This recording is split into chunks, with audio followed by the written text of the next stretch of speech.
Patreon और अन्य माध्यमों से नेशनल दस्तक का सहयोग करने वाले सभी दर्शकों का बहुत बहुत शुक्रिया। आपके सहयोग से ही बहुजन मीडिया को नई ऊंचाई मिल रही है और मनोबल और अधिक बढ़ रहा है। आशा है आगे भी आप हमें ऐसे ही सपोर्ट करते रहेंगे। धन्यवाद। प्रधानमंत्री नरेंद्र मोदी शुक्रवार सुबह अचानक लेह पहुंच गए। उन्होंने सीडीएस विपिन रावत और सेना प्रमुख जनरल नरवणे से मुलाकात की। साथ ही जवानों से भी उन्होंने बात की। आपको बता दें कि भारत और चीन के बीच लगातार बातचीत के बाद भी भारत पूर्ण रूप से चीन पर दबाव नहीं बना पाया। चीन अभी भी सीमा पर कथित रूप से अप्रैल वाली स्थिति बनाने की मूड में नहीं दिख रहा है। वहीं दूसरी ओर पीएम मोदी के लेह दौरे को अहम बताया जा रहा है। क्यों बताया जा रहा है, कुछ कहा नहीं जा सकता।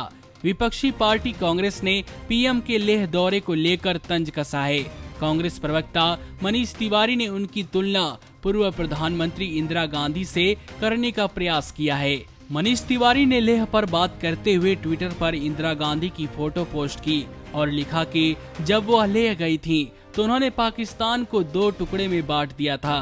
देखते हैं प्रधानमंत्री क्या करते हैं। मनीष तिवारी की ओर से पोस्ट की गई तस्वीर 1971 की है। तब इंदिरा गांधी ने लेह में सैनिकों को संबोधित किया था, जो कि गलवान घाटी से करीब 220 किलोमीटर दूर है। 1971 में ही भारत पाकिस्तान के बीच युद्ध हुआ था और बाद में बांग्लादेश का जन्म हुआ था। इंदिरा गांधी की यह तस्वीर इन दिनों सोशल मीडिया पर खूब वायरल हो रही है। प्रधानमंत्री मोदी के लेह दौरे पर उनके साथ सीडीएस रावत के साथ northern army commander lieutenant general YK Joshi और 14 कोर के commander lieutenant general Harinder Singh भी मौजूद थे। आपको बता दें कि चीन और भारत के बीच लद्दाख में काफी दिनों से विवाद चल रहा है। दोनों देशों की सेनाओं के बीच मामूली झड़प होती रहती है, लेकिन 15 जून को दोनों सेनाओं के बीच गंभीर झड़प देखी गई, जिसमें 20 भारतीय जवान शहीद हो गए। इसके अलावा चीन ने भारत के 10 जवानों को अपने कब्जे में ले लिया, लेकिन इस दौरान भारत सरकार ने एक भी भारतीय जवानों के लापता होने की खबर से इनकार कर दिया था। दोनों देशों के बीच हुई झड़प में भारतीय जवानों के शहादत प्राप्त करने पर विपक्षी पार्टियों ने केंद्र सरकार पर निशाना साधा और पूछा कि हमारे जवान निहत्थे क्यों थे।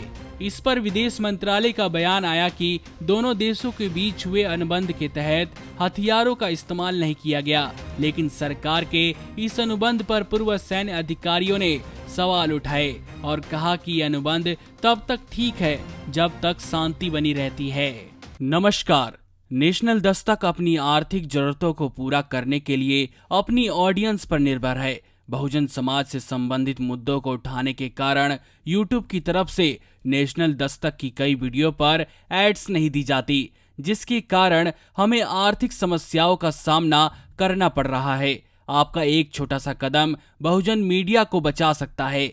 आपके सहयोग और सहायता के कारण ही हमने अभी तक यह मुकाम हासिल किया है।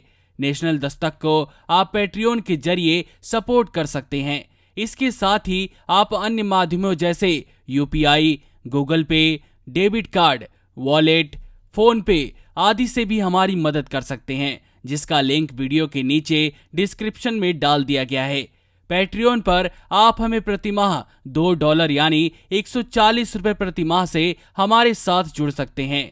दूसरे माध्यमों में राशि की कोई सीमा नहीं है। आपके सहयोग से ही बहुजन मीडिया को एक नई दिशा मिली है और इसे अभी एक नए मुकाम तक लेकर जाना बाकी है, जो आपके साथ के बिना संभव नहीं है। आपसे डायरेक्ट फंडिंग से हम आपके अधीन हो जाएंगे और एक स्वतंत्र मीडिया के तौर पर समाज की आवाज को बुलंद कर पाएंगे। धन्यवाद। नेशनल दस्तक को देखने वालों से अपील है कि वह नेशनल दस्तक के सपोर्टर फॉर्म को भरें ताकि हम सीधे आपसे जुड़ सके। नेशनल दस्तक की आपसे गुजारिश है कि अगर इसको बचाना चाहते हैं तो नेशनल दस्तक को सब्सक्राइब करने के लिए रेड कलर के सब्सक्राइब बटन को दबाएं, फिर बेल आइकन की घंटी दबाएं। नेशनल दस्तक को बचाने के लिए बहुत जरूरी है कि हर खबर को शेयर करें, लाइक करें, कमेंट जरूर करें।